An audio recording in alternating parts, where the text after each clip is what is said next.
In the heart of a suburban neighborhood, where everything seemed to belong in a picture-perfect postcard, there existed an anomaly, a place where the manicured lawns stretched out with surgical precision, where the mailboxes were uniformly painted, and where every blade of grass grew in perfect harmony. It was the type of neighborhood that prided itself on conformity, where the appearance of order was more important than individuality, and any deviation from this perfection was met with disapproval. This was the kind of neighborhood where everyone knew their place.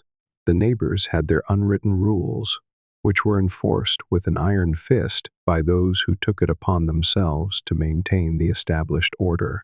The kind of place where every neighbor's eyes were always watching, ensuring that no one dared to step out of line. It was a place where your life was dictated by standards, not just the ones set by the HOA, but those created by the collective will of those around you. And no one understood this better than Karen, the self-appointed watchdog of the neighborhood. But then there was Alex. Alex had always been different. He wasn't the kind of person who lived his life with a rigid checklist of rules. A young professional, creative, and full of spirit, he had inherited his uncle's plot of land, a sprawling piece of property that stood out like a sore thumb in the perfectly groomed cul-de-sac. His uncle, a quiet man with a love for nature, had left behind more than just the land. He had left behind a sanctuary, a place that breathed life and individuality. Alex had always cherished that, even if it meant living in a place that could never fully appreciate his unconventional nature. The first time Alex laid eyes on the property, he knew it was meant to be a home that represented his personality, wild, free, and unrefined. The land was a sanctuary of sorts, far removed from the stark, sterile lawns of the surrounding houses. While the rest of the neighborhood's lawns were trimmed to perfection with neatly manicured hedges, Alex's yard bloomed with wildflowers, bright, colorful, and free-spirited, attracting bees and butterflies with every breeze. It was a deliberate choice, one meant to honor nature's chaos and beauty, a stark contrast to the rigid lines of suburban living.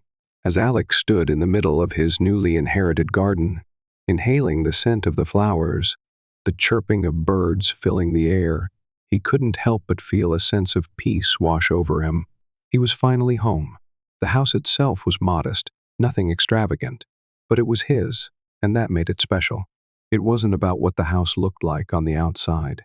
It was about what it meant to him, a place where he could live authentically, without compromise. But he hadn't yet met his neighbor, Karen, the one who would challenge everything he thought about peaceful suburban living. Karen was everything Alex was not.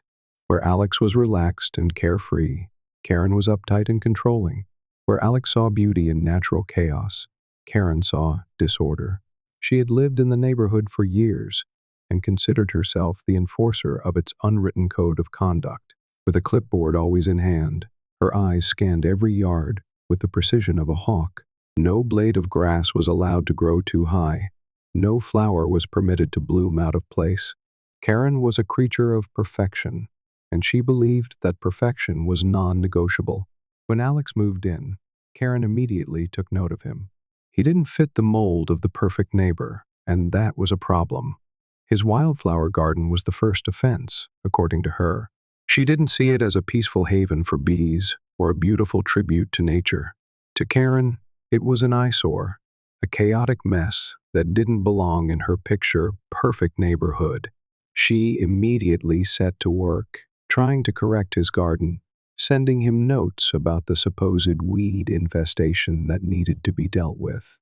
Alex, at first, found the notes humorous. He was the new guy, and he didn't understand why anyone would take issue with his simple garden. But soon, it became clear that Karen wasn't joking. Her disapproval was just the tip of the iceberg. Karen's gaze, once casually fixated on his garden, soon turned toward every inch of Alex's property. The color of his mailbox, too bright. The grass, too high. The garden shed in his backyard, a safety hazard, a claim that would eventually lead to her calling the police. But before all that, Alex couldn't shake the feeling that Karen was watching him. He would often catch her standing at the edge of her pristine lawn, clipboard in hand, eyes narrowing in judgment as she surveyed his yard. It was as though she was waiting for him to make a mistake, to give her the opportunity to pounce. Every time Alex stepped outside, she was there, lurking, ready to scrutinize every move he made. It wasn't long before Alex realized that Karen's fixation on him wasn't just about his garden. It was personal. He was different. His free-spirited lifestyle, his disregard for the rigidity of suburban life, was something that Karen simply could not tolerate. His presence in the neighborhood was an affront to everything she stood for.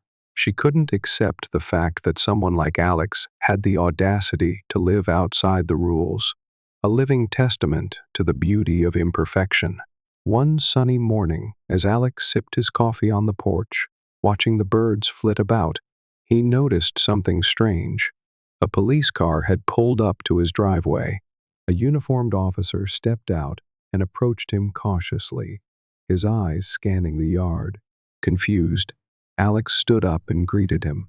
"Officer, is everything okay?" Alex asked, the sense of unease growing in his chest. The officer hesitated before responding. "We received a call about a hazardous structure in your yard."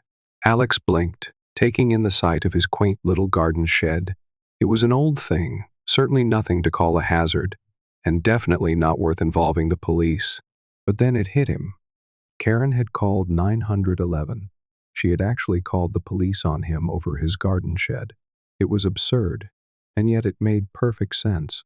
Karen was relentless, her need to control so overpowering that she would stop at nothing to make sure Alex conformed. As the officer inspected the shed, Karen appeared from her own yard, smug and self-righteous. She looked at Alex with disdain before addressing the officer. "I told you, officer, this landowner refuses to comply with neighborhood standards. His shed is a safety concern." Alex wanted to laugh at the absurdity of it all, but he knew this was just the beginning.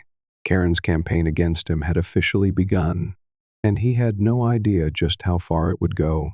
This wasn't just about a wildflower garden or a shed. This was about control, about power, and Karen would not rest until Alex had been forced to bend to her will, just like the rest of the neighbors had.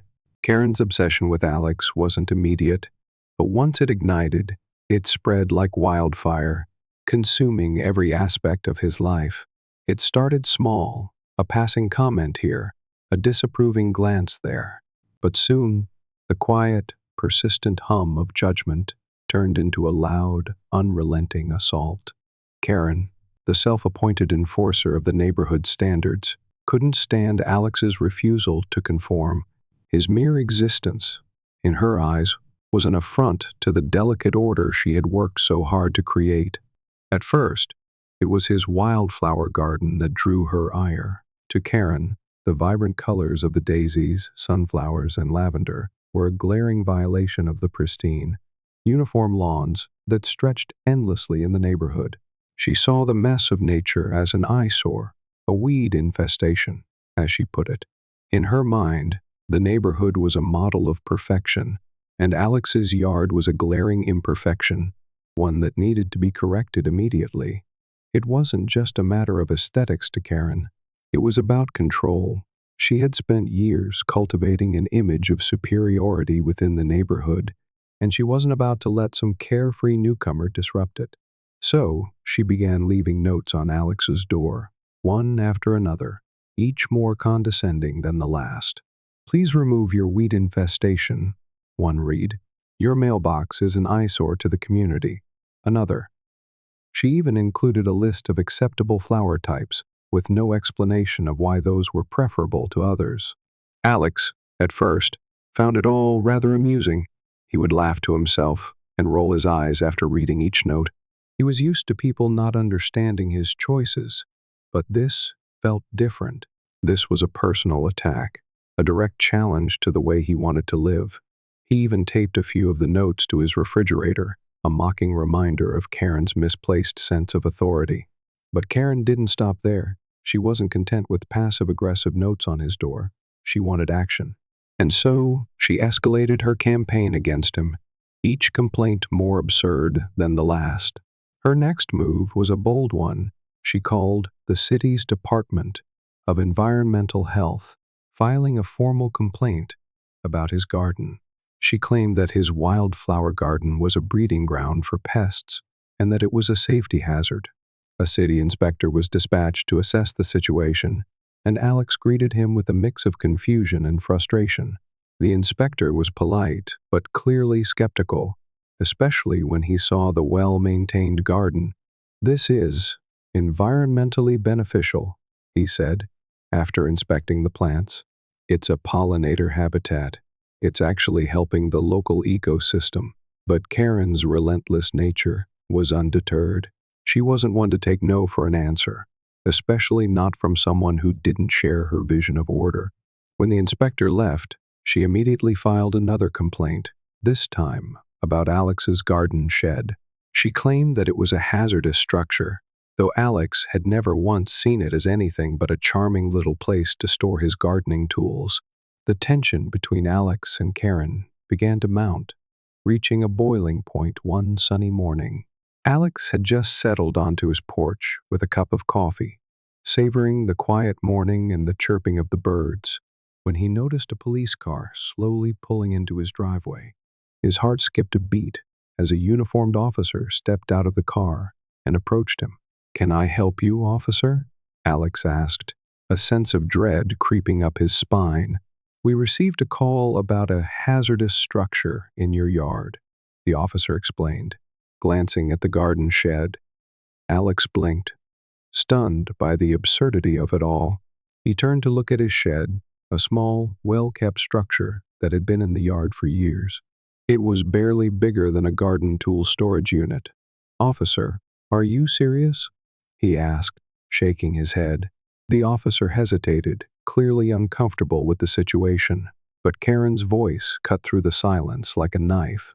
She appeared from across the street, clipboard in hand, wearing her usual smug expression.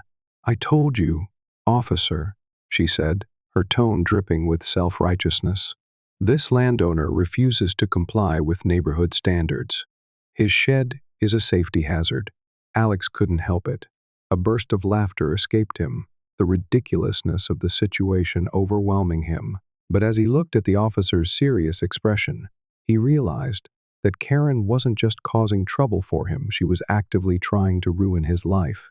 After the officer reluctantly inspected the shed, he reluctantly declared, "There's no issue here, ma'am. This is just a garden shed." Karen's face twisted in disbelief, her grip tightening on the clipboard. "This isn't over," she muttered, her eyes narrowing at Alex. But this was just the beginning. Karen, now fully convinced that Alex was the root of all evil in the neighborhood, began to target him more aggressively. Her complaints came in waves, each one more petty than the last. When Alex hosted a small barbecue one evening, inviting a few friends over for a casual dinner and some light music, it was the final straw for Karen. She was, in her mind, the guardian of peace and order, and any disruption was a personal affront to her. As the sounds of laughter and the faint hum of a playlist filled the evening air, Karen stood on her pristine front lawn, arms crossed, watching Alex's backyard with disdain. It didn't take long for her to call the police, claiming that Alex's gathering was disturbing the peace. The police arrived shortly after, their lights flashing brightly in the otherwise calm neighborhood. Alex, perplexed, greeted the officer as he stepped out of his car. "We got a noise complaint," the officer said, his tone a mixture of frustration and resignation. "Karen claims you've been blasting music and disturbing the peace for hours." Alex couldn't help but stare at the officer, then glance at the music setup in his backyard. The speakers were barely audible from the street. "I don't think that's possible, officer," he said. "We've had soft music playing all evening. It's not even loud enough to disturb anyone." The officer, clearly tired of Karen's antics, gave a short nod. "Yeah, this is ridiculous." he muttered, before quickly dismissing the complaint. But Karen's smug expression lingered like a bad taste in Alex's mouth, her eyes gleaming with the certainty that she would find another way to strike him down. Over the next few weeks, Karen's behavior became more brazen. She started showing up at Alex's house every chance she got, making sure she had an eye on every inch of his property. She once stood on the sidewalk, measuring the height of his grass with a tape measure, muttering to herself about how it was too high and unacceptable. It didn't stop there. She began to scrutinize every part of Alex's property, from the size of his Halloween decorations to the placement of his outdoor string lights. It seemed that Karen had a complaint for every small detail, each one more absurd than the last. The final straw came when Alex, a big fan of Halloween, went all out with his decorations. He set up pumpkins, skeletons, and even a small fog machine to bring the spooky season to life. Karen, her patience wearing thin, marched over to his yard, eyes burning with disapproval. She pointed a trembling finger at the pumpkins and the fog machine, accusing them of being a fire hazard. "These pumpkins are not regulation size," she exclaimed. "And that fog machine is a safety violation." She snapped photos of everything, convinced she was doing the neighborhood a service. Alex, exasperated by her antics, refused to take the decorations down. He wasn't going to let her dictate how he could express himself in his own yard. But Karen wasn't finished. The harassment would only continue to escalate from here.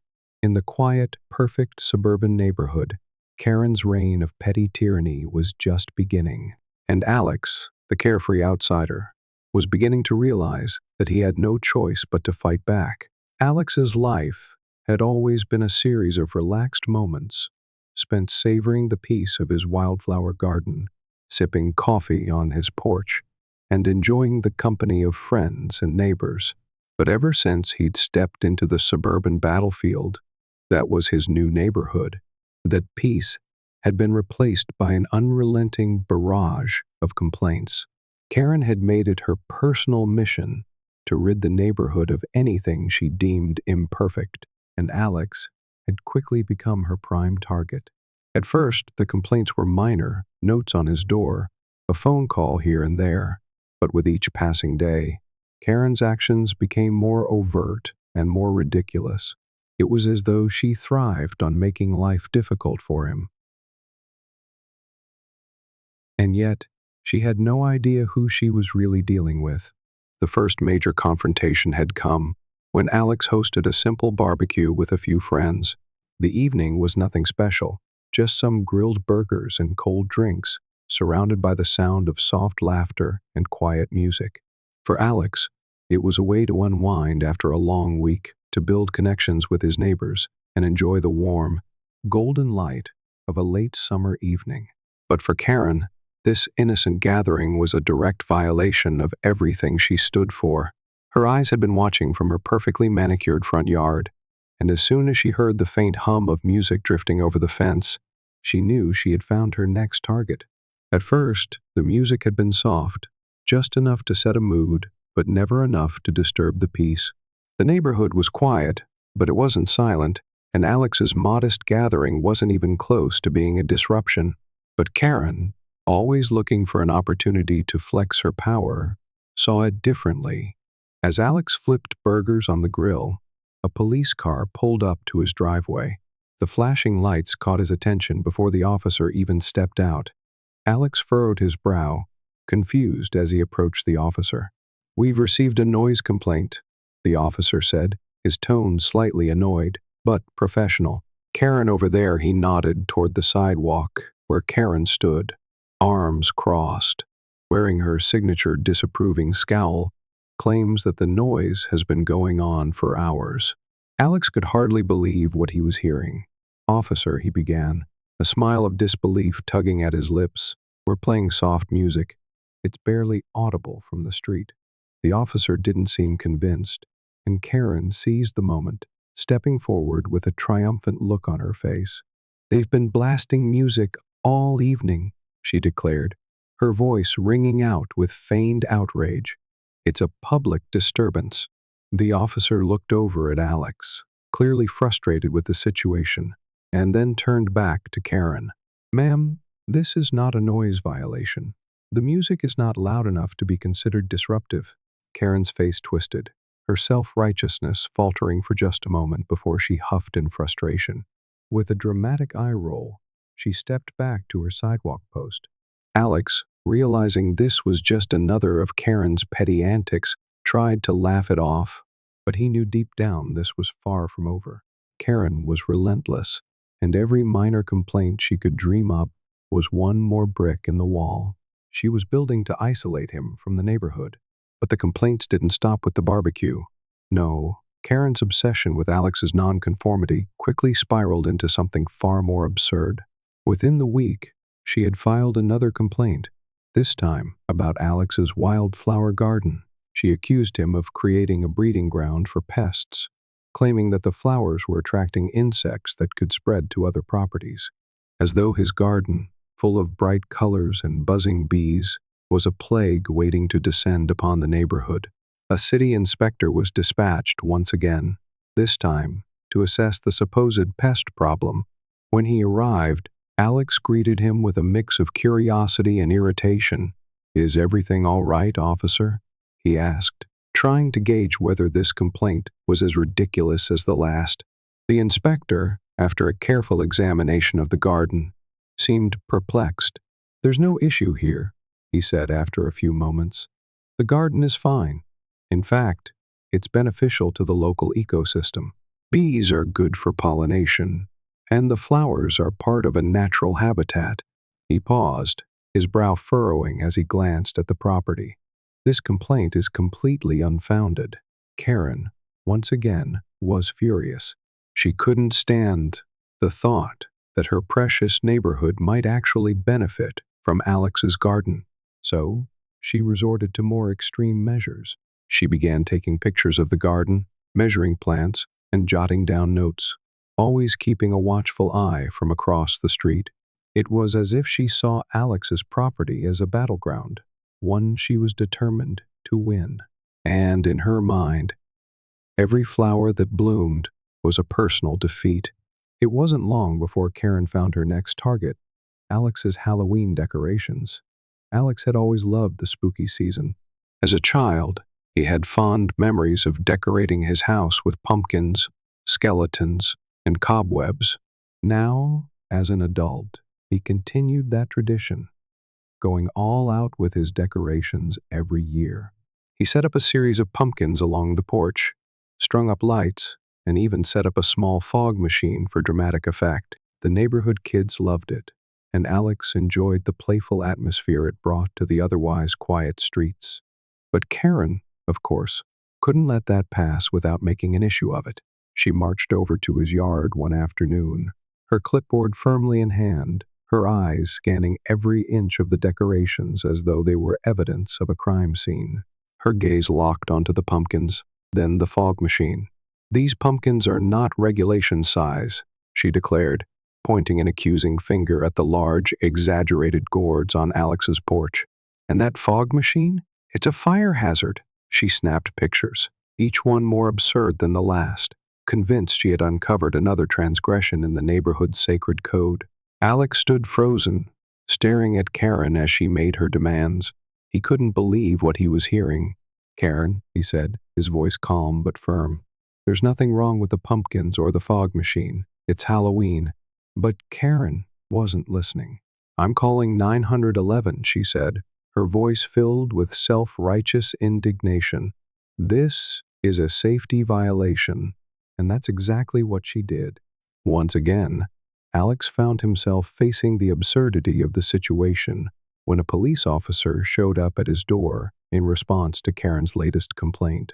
The officer, after a brief inspection of the pumpkins and fog machine, shook his head in disbelief. "There's nothing wrong here," he said, his voice tinged with annoyance. "This is just Halloween decoration." Alex tried to laugh it off, but the absurdity of it all weighed heavily on him. He realized that Karen wasn't just being difficult. She was on a mission to destroy his peace, to ensure that every inch of his life was scrutinized and controlled according to her standards. But Karen hadn't realized something crucial. Alex wasn't just going to roll over and take it. If she wanted a fight, he would give her one, and he would do it in his own way. That night, Alex sat in his living room, staring out the window at Karen's immaculately trimmed lawn. The tension between them had reached a breaking point, and he knew that his next move had to be bold. A smile curled at the edges of his lips as a plan began to form. He would fight back, not with anger or aggression, but with humor. The next day, Alex marched to the local store and bought a dozen lawn gnomes. He placed them strategically in his yard, each one holding a small sign with phrases like, "Karen's Kingdom and beware of grass violations." The gnomes stood proudly, a row of tiny, ridiculous sentries guarding his property.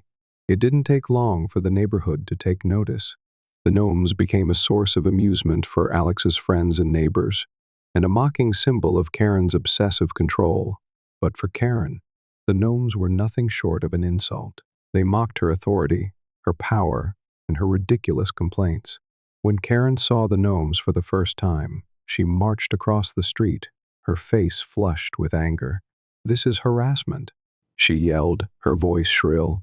Alex leaned casually against his porch railing, his eyes twinkling with mischief. "I'm just expressing my creativity," he replied with a smirk. "Isn't that allowed?" The gnome army was just the beginning. Alex had no intention of letting Karen win this silent war of petty complaints.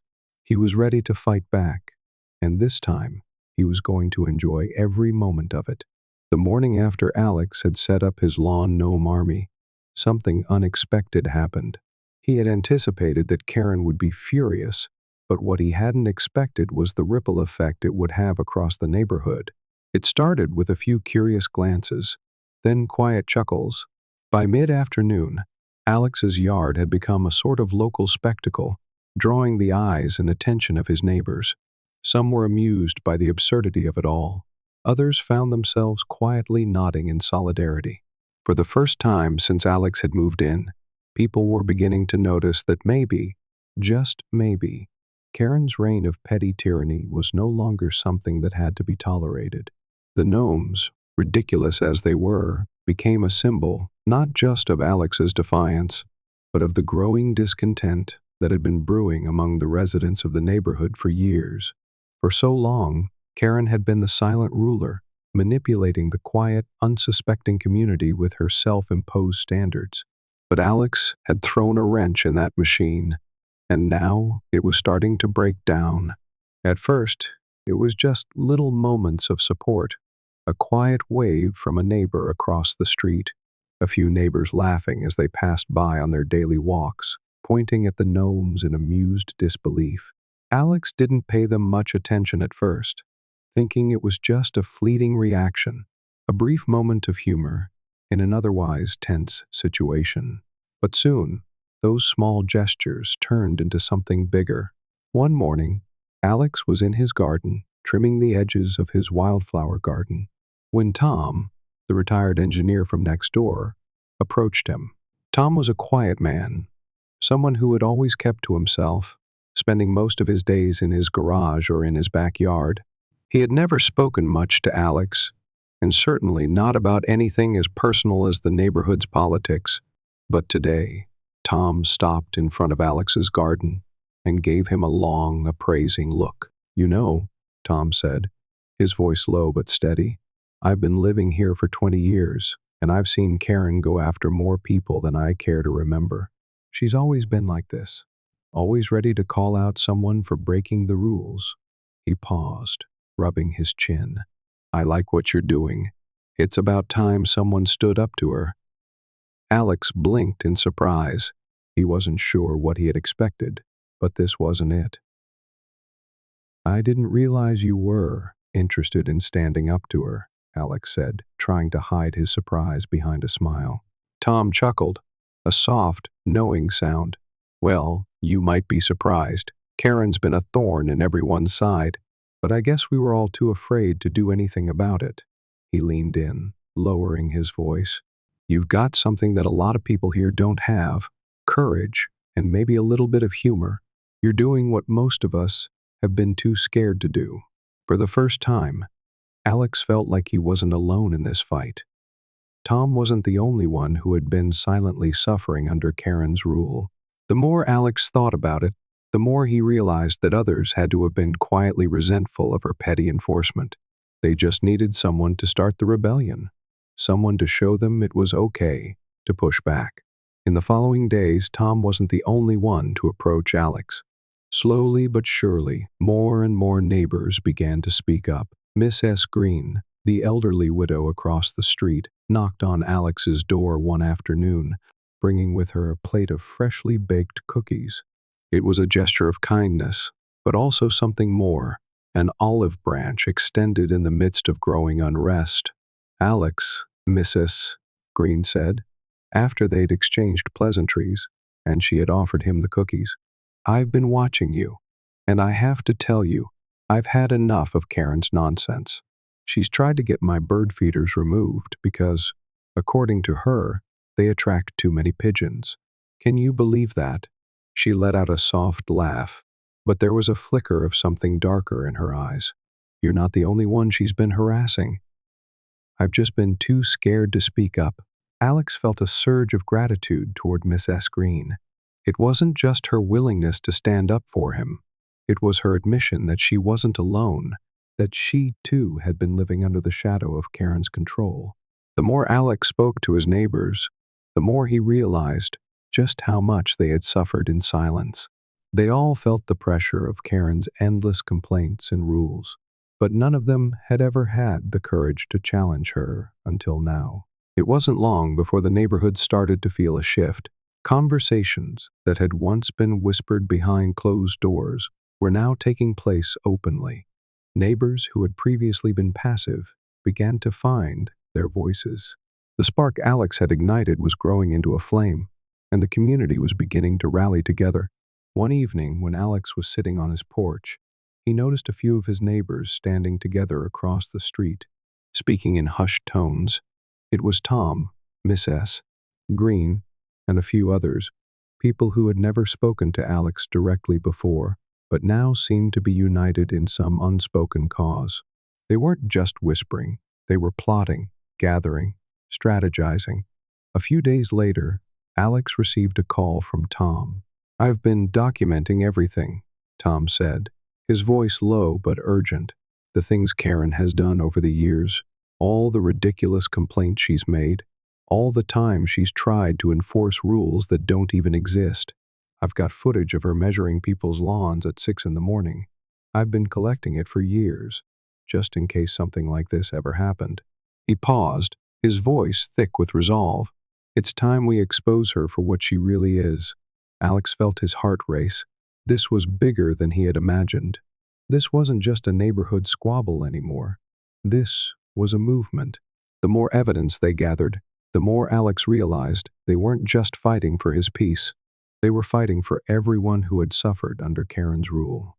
Together, they began to document everything: Karen's repeated 911 calls, her false accusations, the complaints that had no basis in the neighborhood bylaws. They took photos, recorded videos, and compiled documents. The more they gathered, the clearer it became that Karen had no legitimate authority, and that her control over the neighborhood was based on nothing more than fear and manipulation. Sophia, a single mother who lived a few doors down, also joined the cause. She shared her own story of how Karen had once called animal control on her family for the excessive barking of her 3-month-old Labrador puppy, a puppy that barely made a sound. It was the final straw for Sophia. She wasn't going to let Karen push her around anymore. She, too, had witnessed the oppressive nature of Karen's reign, and she was ready to fight back. It wasn't long before others began to join in. Neighbors who had once kept their heads down now began to speak up. They started to share their own stories of Karen's harassment, documenting her constant interference in their lives. It was a quiet rebellion, one that slowly built momentum. And Alex, the unlikely leader of this movement, found himself at the center of it all. The neighborhood that had once been a quiet, homogeneous place was now alive with energy, a community bound by a common purpose. And the more Karen tried to fight it, the more it became clear that her reign of petty tyranny was coming to an end. The tide had started to turn. What began as a small, humorous act of defiance Alex's lawn gnome army had snowballed into something much larger. A quiet rebellion had taken root in the heart of the neighborhood, and now Karen's once firm grip on power was starting to slip. Alex, with the support of his neighbors, had begun to piece together a strategy that would expose Karen for what she truly was, a petty tyrant, one who had used fear and manipulation to maintain control over a community that now saw through her facade. The first cracks in Karen's armor appeared when neighbors started to speak up, sharing their stories of harassment and false complaints. What had once been whispers behind closed doors was now being spoken openly. Tom, the retired engineer who had quietly documented Karen's every move, began circulating footage he had gathered over the years. He had images of Karen measuring lawns at the crack of dawn, taking pictures of flower gardens, and even trespassing on private property to document the supposed violations.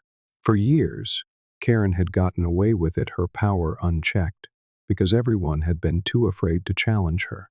But now, Alex had sparked a revolution. With each new piece of evidence, it became clearer that Karen's claims didn't hold water. The rules she was enforcing, the ones she used to intimidate her neighbors, didn't even exist in the HOA bylaws.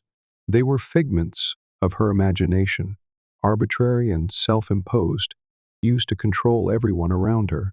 Alex had a plan. The upcoming HOA meeting was his chance to bring everything into the light, to expose Karen for the fraud she was, and to show the neighbors that they had been living in fear of someone who had no real authority. He spent days gathering evidence, working with Tom and the other neighbors to compile a dossier that would dismantle Karen's entire narrative. When the night of the HOA meeting arrived, the tension was palpable. The normally small and uneventful gatherings had become something else entirely.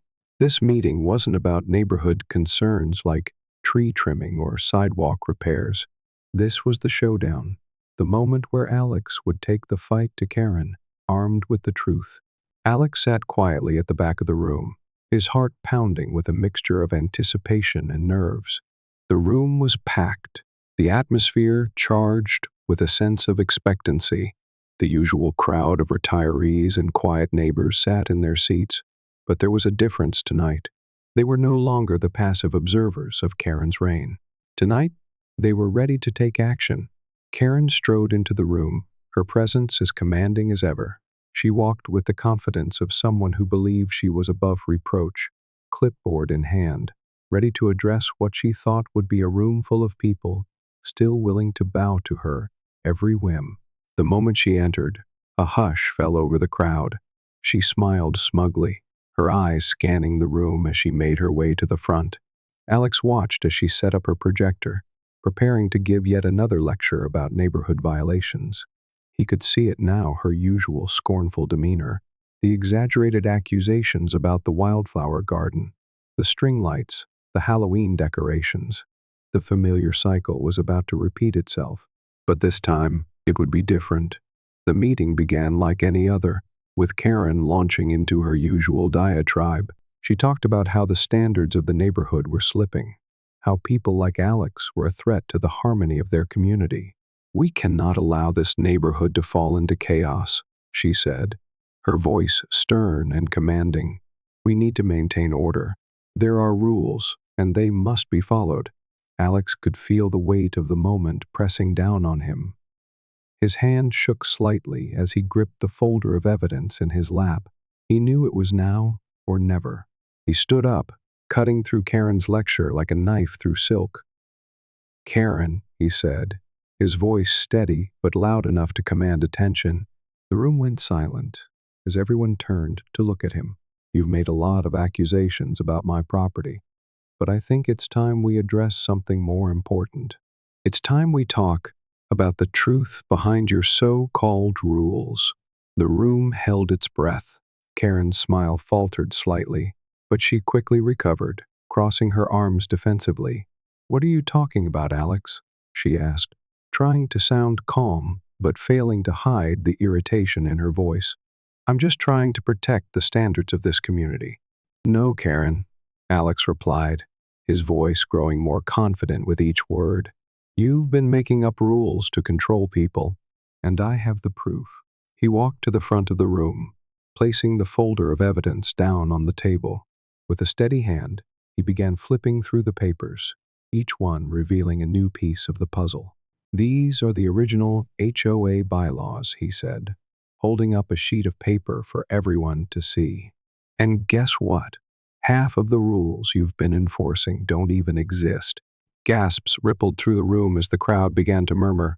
Karen's face went pale, her eyes widening in disbelief. Alex continued, his voice unwavering. "For example, there's no regulation about mailbox alignment, no rule banning wildflower gardens, and certainly no decibel limit for dogs barking." He flipped to another page, revealing more discrepancies. "Here's a video of you trespassing on my property to measure my grass. And here you are again, peeking into Sophia's yard to count her kids' toys. And I haven't even gotten to the complaints you filed about things like my Halloween decorations or the string lights in my yard." He clicked a button on the projector, and the room fell silent as the footage of Karen's actions appeared on the screen. It was incriminating, clear evidence of her obsessive behavior and disregard for boundaries. The crowd watched in stunned silence as the images flickered by, each one revealing a different instance of Karen's overreach. Tom stood up next, projecting his own footage onto the screen.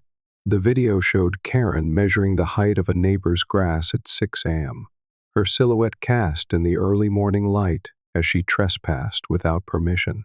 The absurdity of it all hung in the air like a thick fog. Karen had nowhere to hide. The final blow came when Alex held up another piece of evidence, a copy of a report from the city inspector who had been called to assess his property multiple times. "This report confirms that every complaint you've made about my garden, my shed, and my lights has been unfounded. And yet you've called the police on me over and over again, wasting their time with your false reports." Karen's face was now flushed with rage. Her usual composure had crumbled, and her lips trembled with the effort to maintain some semblance of control. "This is an attack on my character," she sputtered, her voice shaky but still carrying the weight of her usual self-importance.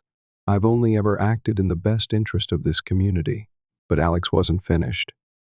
"Is that so, Karen?" he said. "Because the city inspector also told me you built a shed on communal property without approval.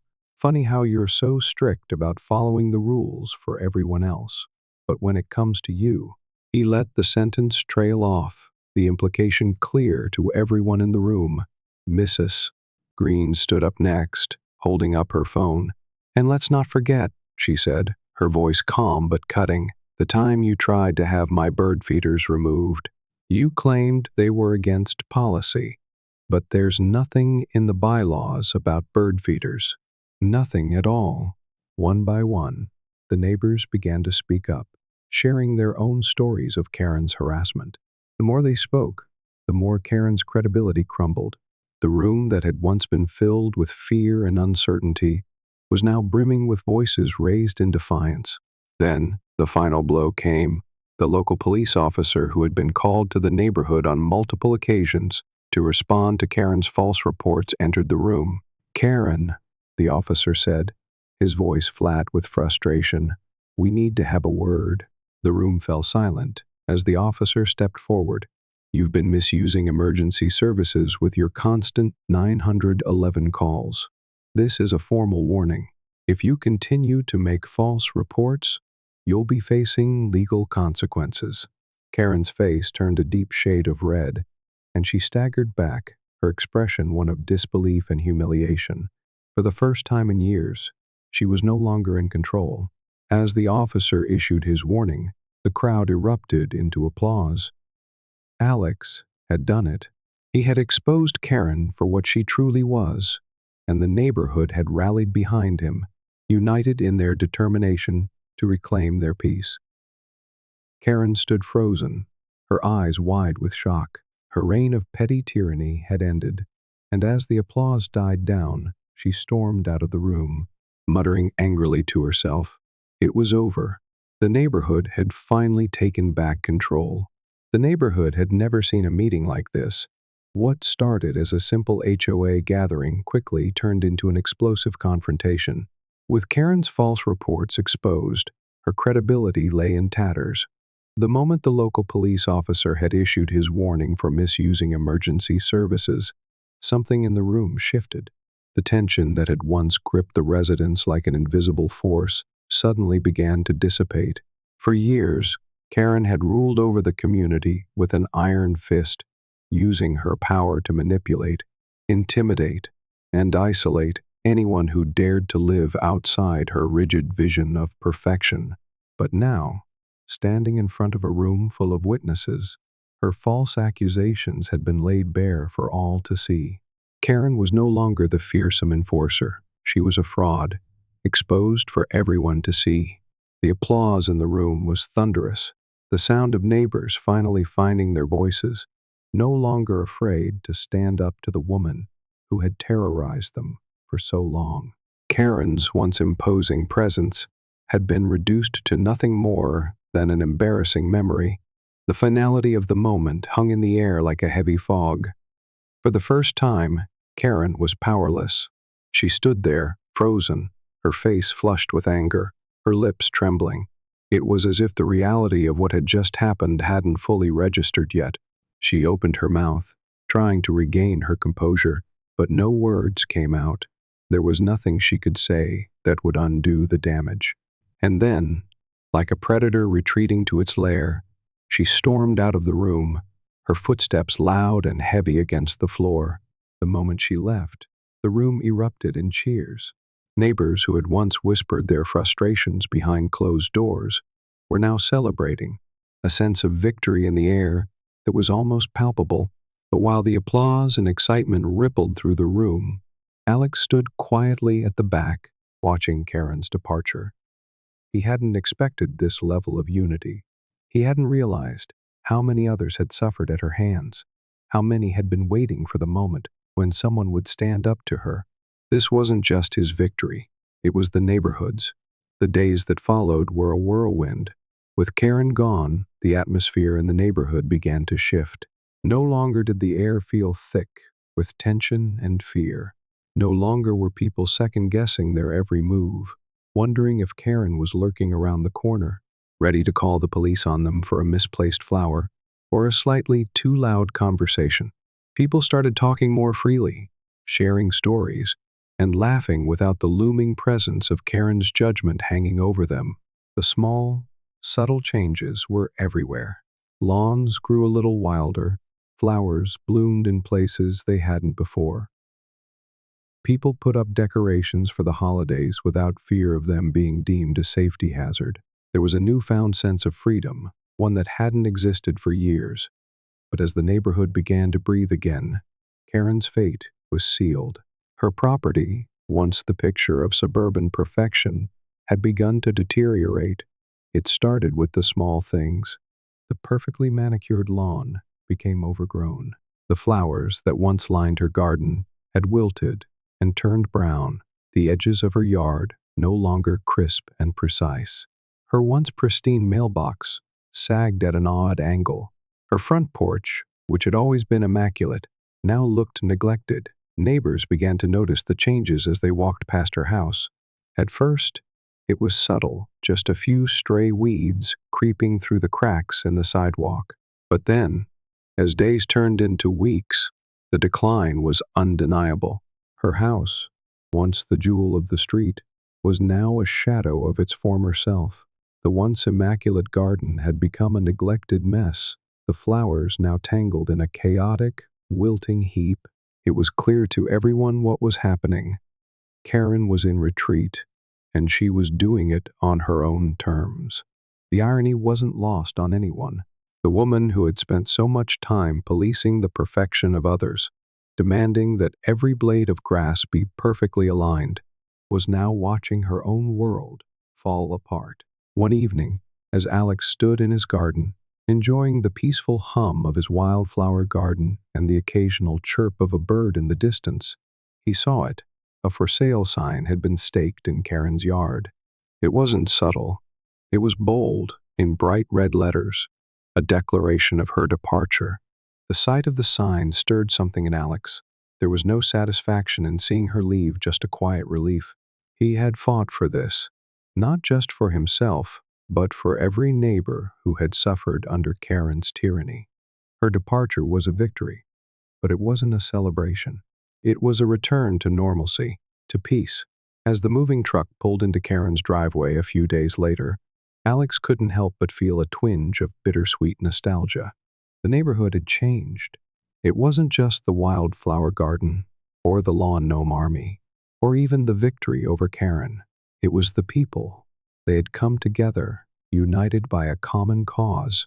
They had learned that they didn't have to live in fear of one woman's need to control everything. But as the truck doors opened, Alex couldn't help but smile. Karen, her face now a mixture of frustration and defeat, walked out of the house one last time, her gaze cold but resigned. She didn't say a word to anyone. As she loaded the last of her belongings into the truck, her eyes cast downward, as if she couldn't bear to face the neighbors she had so long tried to control. There was no apology, no recognition of the harm she had caused. Just the finality of her departure, the sound of the truck doors slamming shut, and the faint echo of a chapter coming to an end. The next day, Alex walked through the neighborhood, greeting his neighbors with newfound warmth. Mrs. Green waved from her porch. Tom was out in his yard, and a few other familiar faces nodded at him as they passed by. The street felt lighter, more open. There was a sense of camaraderie, of trust, that hadn't been there before. Karen was gone, but in her wake, something far more valuable had emerged. A community, stronger than ever, bound together by the shared experience of standing up to oppression. As Alex stood in his wildflower garden, the wind rustling the flowers around him, he couldn't help but feel a sense of peace. His garden had always been a symbol of freedom and individuality, a stark contrast to the rigid lawns of the neighborhood. But now, it was more than that. It was a reminder of what could happen when people came together, when they stood up for what was right, even when it felt like the odds were stacked against them. Karen's fall had been inevitable, but it had also been necessary. The neighborhood was free, and it was time for Alex to truly enjoy the peace he had fought so hard to protect. He took a deep breath, savoring the quiet, and smiled. Finally, the neighborhood was his, just as it had always been meant to be. With Karen gone, the shift in the neighborhood was palpable, like the first breath of fresh air after a storm. The oppressive atmosphere that had once clung to every street corner, every backyard, every conversation, had finally lifted. Alex stood on his porch, watching as his wildflower garden swayed gently in the breeze, the bees buzzing contentedly around the vibrant colors. He took in the scene around him, a peaceful, thriving neighborhood that had transformed in the wake of Karen's departure. The change was undeniable. Where once there had been an underlying tension in the air, a quiet fear of stepping out of line, now there was a newfound sense of freedom. It was as if the weight of years of Karen's petty rules had been lifted from the shoulders of the community. Neighbors, who had once barely exchanged pleasantries, were now actively engaging with one another, sharing ideas, offering help, and simply enjoying each other's company without the ever-watchful eye of Karen looming over them. Tom, who had been one of the first to stand with Alex, now spent more time out in his own garden, his once solitary hobby, now a shared experience. He often found himself chatting with Miss S. Green, who had always kept to herself, but now seemed to be everywhere offering baked goods to neighbors, sharing gardening tips, and even hosting impromptu tea parties on her front porch. Alex couldn't help but smile at the sight of them, And he knew that this was just the beginning. The people in the neighborhood were coming together in ways they hadn't in years. Where once the lawns had been perfectly trimmed to conformity, now there were flower beds and vegetable gardens sprouting up in every direction. The streets, once too quiet, now hummed with life.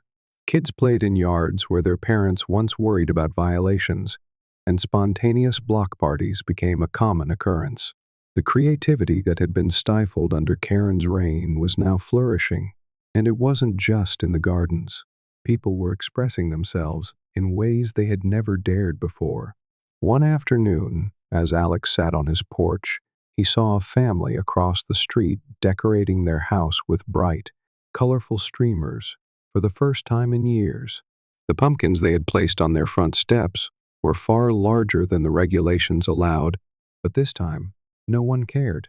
The neighborhood had reclaimed its spirit, and it was evident in every vibrant flower, every cheerful banner, and every small act of rebellion against the dull uniformity that had once ruled their lives.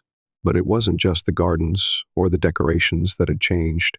There was a sense of camaraderie in the air that hadn't existed before.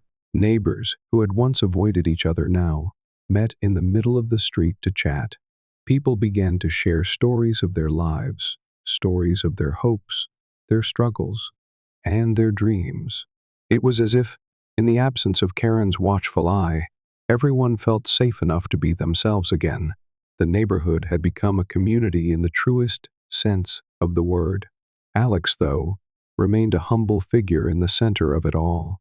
The quiet hero, the one who had stood up when everyone else was too afraid, was now being celebrated for his courage. At first, he hadn't expected anything more than a sense of relief once Karen was gone, but now he was finding himself at the heart of something bigger. Neighbors who had once kept their distance now approached him with gratitude. They thanked him for bringing peace back to the street, for showing them that it was okay to push back against authority when it was being used to control and intimidate. The local news even did a small feature on the neighborhood's transformation, highlighting how Alex's actions had sparked a larger movement in the community. The story of how one person's defiance had led to the collapse of Karen's petty tyranny was an inspiring one, and it resonated with people far beyond the neighborhood. Alex found himself receiving messages of support from old friends, even strangers, who had heard about his efforts. Despite the newfound attention, Alex never allowed it to go to his head. He wasn't a hero in his own eyes. He was simply someone who had wanted to live freely in his own home. What made him different, however, was that he had chosen to stand up when most others would have stayed silent. And now, as he looked around, he realized that his actions had started something much bigger, a movement, a shift in the community, where people no longer felt afraid to speak out against the injustices around them. Even Karen's former allies, those who had quietly supported her because they feared what she might do if they didn't begin to speak up. One evening, Jacob, a young man who had always seemed indifferent to the neighborhood's politics, approached Alex with a stack of old HOA documents. "I found these in my attic," he said, holding up the papers. "Turns out Karen's been making up rules for years. Half of them weren't even in the bylaws. She's been enforcing her own agenda, not the neighborhood's." Alex's heart swelled with pride. It wasn't just the evidence he had gathered, it was the way the entire community had rallied around him. They were no longer just passive bystanders. They were active participants in their own destiny. They were creating a new kind of neighborhood, one where they had a voice, and they used it. In the weeks that followed, Alex found himself drawn deeper into the community than he ever expected. His once solitary mornings, spent sipping coffee and enjoying the peace of his garden, were now often interrupted by friendly knocks at the door. Neighbors would stop by just to chat, to check in, to share a moment of connection. His home, which had once felt like an island, was now a hub of activity, a place where the spirit of unity thrived. The neighborhood had become a beacon of what could happen when people stood up together, when they refused to let one person's petty tyranny control their lives. The transformation was almost magical, like the coming of spring after a long, harsh winter. It wasn't just the physical changes, though the gardens were undeniably more beautiful. It was the change in the people. They were no longer afraid. They had found their voices, and they would not let anyone take them away. One evening, as the sun dipped below the horizon and the sound of children's laughter echoed through the street, Alex stood in his garden, watching the bees dance from flower to flower. The peaceful hum of the world around him felt like the perfect soundtrack to his victory. He had fought for this peace, for this freedom, and now it was his to enjoy. A soft knock on the door interrupted his thoughts, and when he opened it, he was greeted by Miss S. Green, holding a fresh batch of cookies in her hands. "I made these to celebrate," she said with a sly smile. "You did what no one else could, Alex. You made this neighborhood what it should have been all along." Alex took the cookies, feeling a warmth spread through him. It wasn't just the cookies, it was the sense of connection, of community that had been forged in the wake of Karen's departure. He wasn't alone anymore. None of them were. As he bit into the cookie, savoring its sweetness, he realized that what they had achieved wasn't just about the small victories, it was about the larger lesson they had learned, standing up to authority, to tyranny, no matter how small it seemed, could change everything. And as the night settled in and the stars began to twinkle above, Alex couldn't help but smile. His wildflower garden was in full bloom, the sound of bees buzzing in the air, and the world around him felt right once again. The neighborhood had found its rhythm, its peace, and for the first time in a long time, Alex was content. This was what collective action looked like. This was the power of community, and it was a victory that would echo for years to come.